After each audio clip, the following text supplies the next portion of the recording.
अस्सलाम वालेकुम, मेरा नाम है समाविया और आप देख रहे हैं Samavia mathematicians. Welcome back my channel. Last के वीडियोज़ में हम सेक्शन बी कर रहे थे, बट जो है वो एक बच्चे की आई थी कि मेरे पास कमेंट आया था कि आप जो है वो गॉस जॉर्डन मेथड करवाते हैं, तो इसलिए हम सेक्शन सी का गॉस जॉर्डन अटैम्प्ट कर लेते हैं, उसके बाद हम बाकी कर लेंगे। हमारे पास यहाँ पे क्वेश्चन नंबर सेक्शन सी का जो है वो क्वेश्चन नंबर 5 है। उसके अलावा जो मैंने आपको मॉडल पेपर के अकॉर्डिंग जो है वो डिटेल बता दी थी कि सेक्शन सी में कितने आएंगे, सेक्शन बी में कितने आएंगे।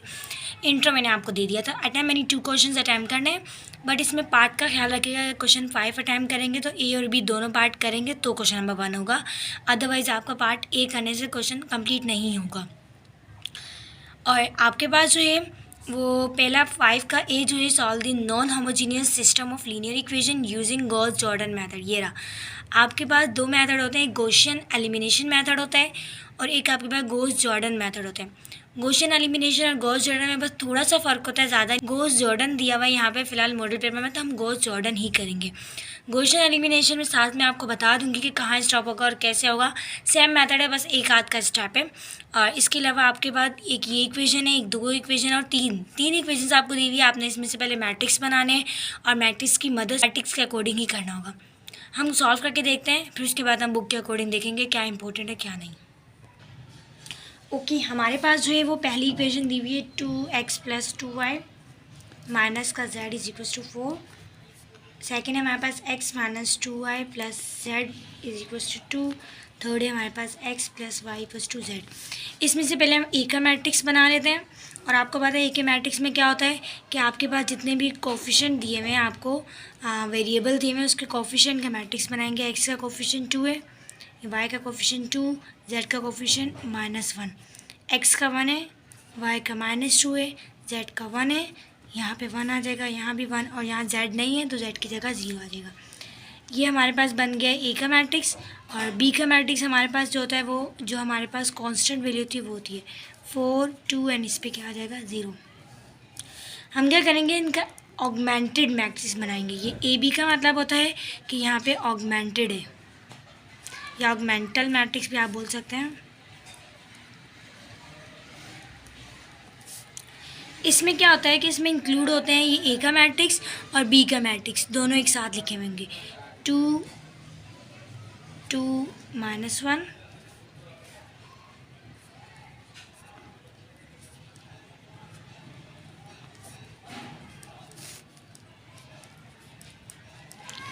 ये हमारे पास ऑगमेंटेड मैट्रिक्स है जिसके अंदर ए के मैट्रिक्स, कोएफिशिएंट के मैट्रिक्स और इसके अलावा जो है कांस्टेंट के मैट्रिक्स दोनों दिए हुए हैं। सही है। अब हमने क्या करना है, इसका पहली रो है हमारे पास, पहली रो का पहला मेंबर पिवट जिसको कहते हैं, दूसरी रो का दूसरा मेंबर और तीसरी रो का तीसरा मेंबर, ये हमारे पास बराबर होना चाहिए, इस टाइप का बनना चाहिए। मतलब यहाँ आपके पास कुछ भी आ जाए, इसके नीचे 0 होने चाहिए।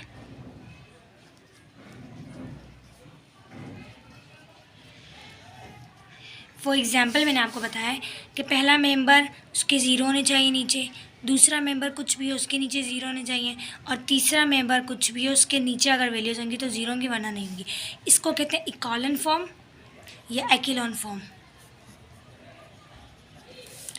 आप ये वाली फॉर्म बनाएंगे और गॉसियन में ये होता है कि जहाँ पे ये वाली फॉर्म बन जाती है वहाँ पे स्टॉप कर दिया जाता है गॉसियन के अंदर। लेकिन गॉस जॉर्डन के अंदर ये होता है कि गॉस जॉर्डन के अंदर आपको रिड्यूस इकोलन फॉर्म बनानी होती है, जिसको कहते हैं 1 0 0 0 1 0 0 0 1, और अगर आगे कंटिन्यू चलेगी तो आगे चलेगी। सही, ये बनाते हैं गॉस जॉर्डन के अंदर और इसको कहते हैं रिड्यूस इकोलन फॉर्म। आप अगर गॉसियन मेथड करेंगे तो यहीं पर ही स्टॉप कर देंगे। इसका मतलब कि पिवट के साथ वाला मेंबर 0, इसके साथ कोई नहीं है। सेकंड को रो के जो पिवट है उसके साथ वाला 0 होना चाहिए, नीचे वाला भी 0 होना चाहिए, थर्ड होगी तो उसका भी 0 होना चाहिए। इस तरह करेंगे। और इसके अलावा नॉन होमोजीनियस इक्वेशन का भी ख्याल रखेगा। आपके पास जो इक्वेशन यहाँ दी हुई है उसके अकॉर्डिंग जो हमने मैट्रिक्स बनाया है ये नॉन जीरो मेंबर है, ये भी नॉन जीरो है, नॉन जीरो, क्योंकि आपके पास टोटली जीरो नहीं हो रहा है। जीरो से मुराद कि आपके पास पूरी रो अगर जीरो जाएगी तो वो जीरो की रो हो जाएगी। आपके पास फ़िलहाल नॉन जीरो रोज़ आ रही है, नॉन जीरो रोज़ को ही आप सॉल्व करेंगे। हम इसको सॉल्व करते हैं और हम कोशिश करते हैं कि हमारे पास जो है रिड्यूस इकोलन फॉर्म बन जाए बनाने की कोशिश करते हैं, उसके बाद देखते हैं। हमारे पास सबसे पहले यहाँ पे 1 चाहिए, रिड्यूस इक्वल फॉर्म के ना हमें 1 ही चाहिए होते हैं यहाँ पे। सही है, तो हम क्रॉस में चेक करेंगे 1 2 एंड 3 मेंबर्स का चेक करेंगे। इनको 1 बनाना है, इसके नीचे वाली सारी 0, इसके ऊपर नीचे वाली 0 और इसके ऊपर वाली सारी 0 बनानी है। 0 बनानी कैसे, आपने रोज़ की मदद से बनानी है। Row number 1, row number 2 and row number 3 को आपस में इस तरह सॉल्व करना है कि यहाँ पे 0 0 आ जाए और जो यहाँ पे पिवट के आपके पास मेंबर है वो जो है 1 के बराबर हो जाए। अगर यहाँ हम और से देखें, अगर हम रो 1 को अगर हम ये ऑपरेशन अप्लाई करें, इसमें क्या होगा, रो नंबर 1 में चेंजिंग आएगी, क्योंकि पहली जो भी रो लिखी जाती है उसमें चेंजिंग आती है। रो नंबर 1 को हम कह रहे हैं, रो नंबर 1 के मेंबर को सेकंड रो के मेंबर से माइनस कर देते हैं। फॉर एग्जांपल आप रिएक्शन अप्लाई कर रहे हैं, रो नंबर 1 का मेंबर है हमारे पास 2, हमें प्लस माइनस माइनस हो जाएगा। रो नंबर 2 का मेंबर है 1, इसमें से जब माइनस करेंगे तो ये हो जाएगा 1, यहाँ आ गया 1। अब सेकंड को देखते हैं, सेकंड हमारे पास 2 है, 2 में से माइनस, यहाँ पे माइनस लिखा हुआ है, सही है, और हमारे पास रो 2 का अपना मेंबर भी माइनस में, तो ये हो जाएगा 2 + 2 इक्वल हो जाएगा 4 के बराबर। अब यहाँ देखते हैं, ये हमारे पास है -1 और ये माइनस में है, तो ये हो जाएगा हमारे पास -2। रो 1 पे हम अप्लाई कर रहे हैं, रो 1 पे ही अप्लाई करेंगे। रो 1 का अब ये वाला मेंबर देखें तो 4 में से रो 2 के मेंबर को माइनस करना है। रो 2 का मेंबर है 2 को माइनस करेंगे तो ये हो जाएगा 2, यहाँ पे आ गया 2। बाकी जितने मेंबर्स हैं रो 2 वैसे ही आ जाएगी, कि हमने अभी तक जो ऑपरेशन अप्लाई किया वो जस्ट रो 1 पे अप्लाई किया। अब हमारे पास ये 1 हो गया, इसको भी 1 बनाना है, और ये जो है वो हमारे पास 0 है। अगर यहाँ 1 बन जाता है तो देखते हैं। अब हम क्या करते हैं, रो 3 के मेंबर्स में से हम कुछ माइनस एंड प्लस करके देखते हैं कि हमारे पास कुछ हो रहा है या नहीं हो रहा। इसको 0 बनाने की कोशिश करते हैं, क्योंकि ये 1 तो बन गया, इसके नीचे वाले को 0 बनाते हैं। आप लिखें यहाँ पे रो 2 पे अप्लाई करेंगे, प्लस माइनस हो जाएगा रो 3, मतलब रो 2 में से रो 3 को माइनस करेंगे, माइनस प्लस माइनस हो जाएगा, 1 में से 1 गया, 0 बन सकता है। सही है, बना के देखते हैं। आप ये 2 रिएक्शन एक साथ भी कर सकते हैं एट अ टाइम भी, प्रैक्टिस की नीड है। रो 1 तो वैसी आ जाएगी। रो 2 पे देखें तो रो 2 पे यहाँ पे 1 है, नीचे भी 1 है, 1 में से 1 गया, 0 बच गया। रो 2 का यहाँ पे मेंबर -2 है, हमें माइनस करना है 1 में से, तो ये हो जाएगा -3। रो 2 का मेंबर यहाँ 1 है, हमें माइनस करना है रो 3 में से, रो 3 का यहाँ पे 0 है, तो यहाँ पे आ जाएगा 1। रो 2 का मेंबर यहाँ पे 0 है, 0 में से 2 माइनस करेंगे तो यहाँ आ जाएगा 2। रो 3 वैसे ही लिख देता है। 1 हो गया है, ये -1 हो गया है, और ये तीसरा पिवट हो गया। अब हमें ये 0 हो गया, अब इसको 0 बनाना है। इसको 0 बनाने के लिए हम रो 3 पे ऑपरेशन अप्लाई करेंगे, और रो 3 पे जो ऑपरेशन आप अप्लाई करेंगे, हम क्या करेंगे, इसको 0 बनाने के लिए इसको तो ले नहीं सकते हम रो 2, क्योंकि यहाँ तो 0 ही, 0 में से 1 जाएगा तो 1 ही बच जाएगा।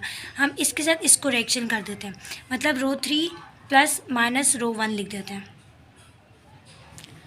तो आपके पास क्या होगा, रो 3 में चेंजिंग आएगी, रो 1 भी वैसी आएगी, रो 2 भी वैसी आएगी। रो 3 देखिए यहाँ पे 1 है, माइनस करना है हमने रो 1 में से, तो 1 में से 1 गया 0।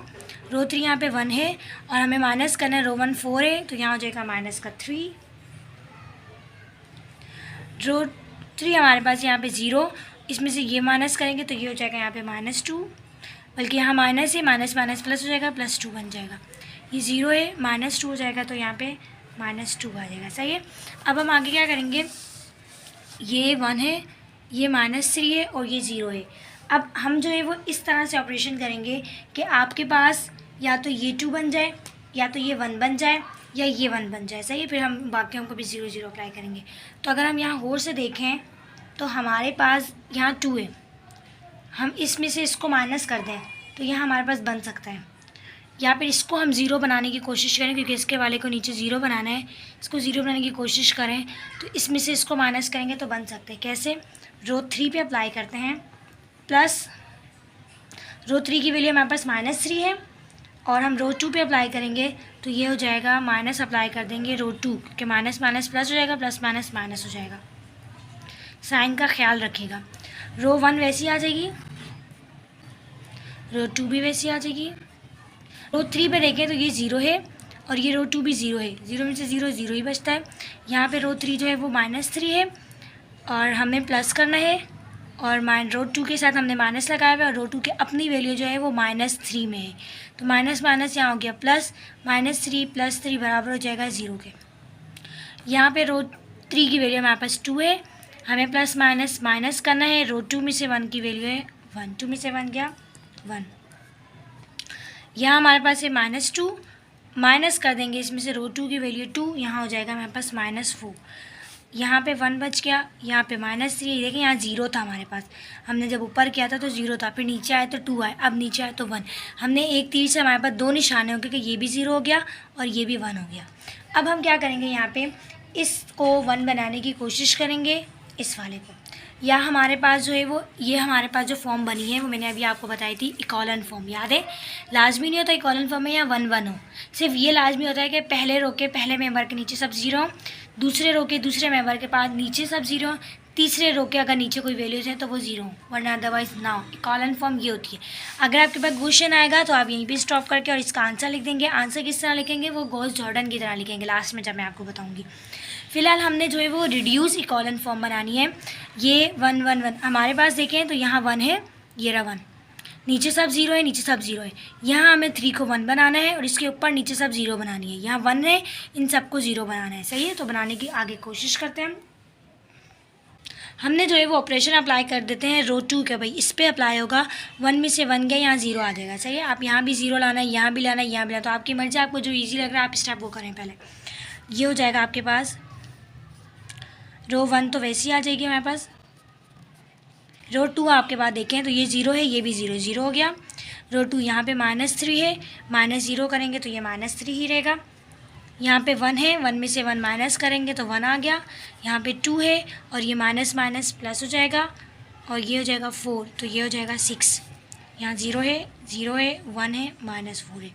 ये हो गया, ये हो गया, ये हो गया। अब हमारे पास देखें ये 0 बन रहा था क्योंकि 1 में से 1 गया, 0 बन रहा था। अब हमने यहाँ पे भी 0 लेके आना है और यहाँ पे भी 0 लेके आना है। तो अब हम क्या करते हैं यहाँ पे, अब अगर हम देखें रो 1 पे इस पे 0 बनाने की कोशिश करते हैं तो इसको हम 0 के साथ तो बना नहीं सकते, इसको इसके साथ बनानी पड़ेगी। और जब इसको इसके साथ बनाएंगे तो इसको 2 से मल्टीप्लाई भी करवाना पड़ेगा क्योंकि +-2 होगा तो ही कैंसिल होगा 0। और अगर इसको इसके साथ कर देंगे तो आपके पास जो है वो फिर ये वैल्यूज़ भी चेंज आ जाएगी। तो हम क्या करते हैं, पहले इसको बनाने की कोशिश करते हैं, इसकी वैल्यू इससे बनेगी। तो इसको हमें जो है वो सेम इन दोनों को बनाना पड़ेगा। अगर मैं इसको 3 से मल्टीप्लाई कर दूँ, 4 3 12, इसको 4 से मल्टीप्लाई कर दूँ, 4 3 12, तो कुछ हो सकता है। कैसे, हम पहली रो को 3 से मल्टीप्लाई करते हैं, प्लस कर देते हैं इसको 4 से रो 2 को, सही है। ये हमारे पास क्या बन जाएगी, दोनों को सेम हो जाएगा, दोनों 12 12 बन जाएंगे। हम बना के देखते हैं, ठीक है। अब हम यहाँ पे क्या करेंगे, 3 से मल्टीप्लाई करना है। 3 1 ज़ा 3 हो गया, प्लस रो 2 के ना 4 से मल्टीप्लाई करेंगे, 4 0 ज़ा 0 होता है तो यहाँ पे आ जाएगा 3। अब इसको बना के देखते हैं, ये हो जाएगा 3 4 ज़ा 12, माइनस का 3 को 4 से मल्टीप्लाई करेंगे तो ये हो जाएगा 12, कैंसिल हो गया, 0 बच गया। यहाँ देखें माइनस तो वैसे ही रहेगा, 3 को इससे मल्टीप्लाई करेंगे 6 हो जाएगा, प्लस इसको 4 से मल्टीप्लाई करेंगे तो यहाँ पे हो जाएगा 3 4 ज़ा 12, तो यहाँ पे हो गया माइनस का 6। इसको देखें तो ये हमारे पास है, 3 से मल्टीप्लाई करेंगे 3 2 ज़ा 6, प्लस 4 को 6 से मल्टीप्लाई करेंगे 6 4 ज़ा 24, तो ये हमारे पास हो जाएगा 30 और नीचे बच गया 0। अब हमारे पास क्या हो जाएगा, ये वैल्यू आगे से, बाकी तो सेम मैंने वैसे उतार दी। अब हमारे पास ये और ये, इनको तो 1 1 बनाना मुश्किल नहीं है, आप डिवाइडेड बाय 3 करेंगे 1 1 आ जाएगा। 0 बनाना मुश्किल होता है तो इसके हमारे पास लास्ट ये बच गया 0। इसको बनाने के लिए हम रो 1 पे रिएक्शन अप्लाई करेंगे, इसको नीचे 0 पे अप्लाई नहीं कर सकते, 1 पे आना पड़ेगा। और ये है रो 3 को 6 से मल्टीप्लाई करके, तो ये हो जाएगा हमारे पास रिएक्शन। रो 1 हमारे पास है 3 0 से 3 जो 3 वैसे ही रह जाएगा, प्लस 6 0 से 0 करेंगे तो यहाँ पे 3 आ जाएगा। यहाँ 0 है, 0 ही आपके पास आएगा। यहाँ है आपके पास -6 और प्लस डाल के इसके साथ 6 से मल्टीप्लाई किया, 6 1 6 0 हो गया। यहाँ पे 30 है, यहाँ पे माइनस है, प्लस माइनस माइनस हो जाएगा। 4 को 6 से मल्टीप्लाई करेंगे 24, यहाँ 6 आ गया। रो 2 भी वैसी आ जाएगी, रो 3 भी वैसी आ जाएगी। अब देखें तो ये और ये मेंबर है हमारे पास, बाकी सब 0 हो चुके हैं। इसको 0 बनाने के लिए हम क्या करेंगे, 1 डिवाइडेड बाय 3 रो 1 पे अप्लाई करेंगे। इसको 1 बनाने के लिए -1/3 रो 2 पे अप्लाई करेंगे। यहाँ ऑलरेडी 1 है तो यहाँ रिएक्शन आपको कोई भी अप्लाई करने की ज़रूरत नहीं है। इसको 3 से डिवाइड करेंगे तो ये हो जाएगा 1, ये 0 ही रहेगा, ये 0 ही रहेगा। जब इस पे अप्लाई करेंगे 3 2 जा 6 हो जाएगा, 0 1 0 और ये -2 हो जाएगा क्योंकि -1/3 मल्टीप्लाई करेगा 6 से, 3 1 जा 3 3 2 जा 6 प्लस माइनस माइनस 0 0 1 -4। अब यहाँ देखें तो ये वाली आपके पास बन गई है आराम से वो फॉर्म। सही है। हम आंसर कैसे लिखेंगे, ये आपके पास बन गई है, this is reduce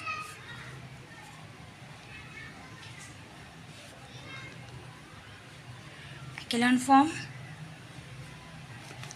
rank A आपके पास था, जो हमने रैंक ए निकाला था ये रहा। रैंक ए हमारे पास 3/3 का था, मतलब 3 नॉन ज़ीरो थे मेंबर, रोज थी हमारे पास। और हमारे पास जो रैंक ए भी था वो भी 3 का था। तो ये देखें, this system, we know that this system has at least only 1 solution.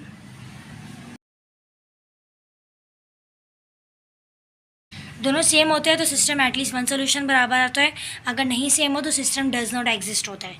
इसके अलावा हम क्या चीज़ देखते हैं, एंड नंबर ऑफ़ वेरिएबल को। अब आपके पास जो क्वेश्चन दिया हुआ था उसके अंदर नंबर ऑफ़ वेरिएबल कितने थे, आपके पास जो सवाल था उसमें नंबर ऑफ़ वेरिएबल 1 2 एंड 3 थे। तो number of variable is equals to 3। और जब भी नंबर ऑफ़ वेरिएबल जो है वो इक्वल हो जाए, जैसे कि नंबर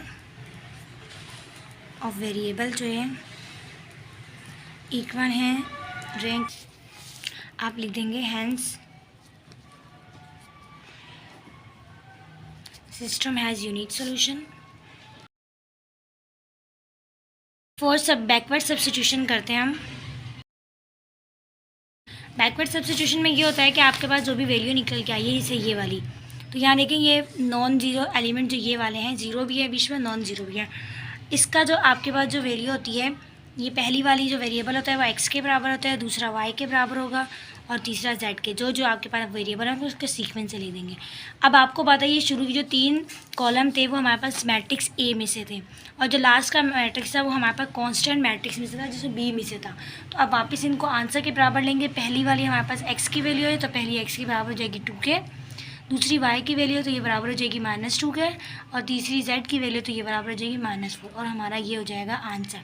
आप देख लीजिएगा कि अगर आपके पास जो है कुछ कोचिंग्स में आपको अगर नहीं, या कॉलेजेस में आपके पास जो है वो पूरी आपको इस तरह से नहीं लिखवाया जा रहा, तो नॉट कोई बात नहीं है, फिर आप जो है वो अपनी तैयारी भी कर सकते हैं। क्योंकि देखिए, सॉल्व करने के हर मेथड होता है और हर मेथड सही होता है। ये होता है कि अगर आप इनमें डिटर्मिनेशन कर लेते हैं, बाकायदा एक्सप्लेनेशन के साथ लिख देते हैं, तो बड़े बेनिफिट्स हो जाता है कि हाँ हमें एक्स्ट्रा मिल सकते हैं। और इसके अलावा जो है वो कटने का कोई डर नहीं है, आप डायरेक्टली सब्स्टिट्यूशन का, बैकवर्ड सब्स्टिट्यूशन का आंसर लिख सकते हैं। फॉर एग्जांपल कि x y और z की वैल्यूज़ के आंसर निकाल सकते हैं, क्योंकि गॉस जॉर्डन है तो आप डायरेक्ट उनके आंसर लिख दें। और अदरवाइज़ अगर आपको ऊपर समझ आएगा तो आप वो लिख दें। हम बुक से रिलेटेड देखते हैं कि बुक में क्या इंपॉर्टेंट है। ओके, आपके पास जो है वो एक्सरसाइज 2.6 है, चैप्टर 2 का। देखिए, non homogeneous of linear equation. आपके पास जो है वो अलग अलग टाइप की दी हुई है, लीनियर इक्वेशंस की दी हुई है, यूजिंग मैट्रिक्स इन्वर्जन मेथड भी दिया हुआ है आपको। देखिए, आपको मैंने गॉसियन एलिमिनेशन कहा था, गॉसिस एलिमिनेशन, तो गॉसिस एलिमिनेशन मेथड भी आपको दिया हुआ है, और सेम उसी तरह करना है जैसे मैंने आपको बताया था। लास्ट में बैकवर्ड डायरेक्शन और बाकी सब कुछ सेम वही होता है। सिर्फ उसमें जो है वो इक्वलेंट फॉर्म होती है, और गॉस जॉर्डन में जो है वो रिड्यूस इक्वलेंट फॉर्म होती है, ये आप याद रखिएगा। उसके लास्ट में आप लिखेंगे this is equivalent form, and then the solution rank A किसके बराबर है, ना वेरिएबल के बराबर है या नहीं है, सेम वही होगा। और यूनिक सॉल्यूशन अगर होगा डज एग्जिस्ट होगा, और अगर डज नॉट एग्जिस्ट होगा तो डज नॉट आएगा। और लास्ट में बैकवर्ड सब्स्टिट्यूशन में वैल्यूज़ भी इसी तरह निकलेंगी वेरिएबल्स की। हमने क्वेश्चन नंबर 5 अभी किया है, solve the non homogeneous system of linear equations using Gauss Jordan method. हमने पार्ट नंबर 2 किया है, आप पार्ट नंबर 1 कोशिश करेंगे करने की, और अगर नहीं हुआ तो आप मुझे कमेंट में बताइएगा। गॉस एलिमिनेशन मेथड भी कोशिश कीजिए करने की, अगर नहीं हुआ तो भी आप लाजमी बताइएगा। वीडियो के साथ रहिएगा, और काइंडली अगर आप नए हैं तो प्लीज़ चैनल को सब्सक्राइब भी करें, वीडियो को लाइक भी करें। Thank you so much.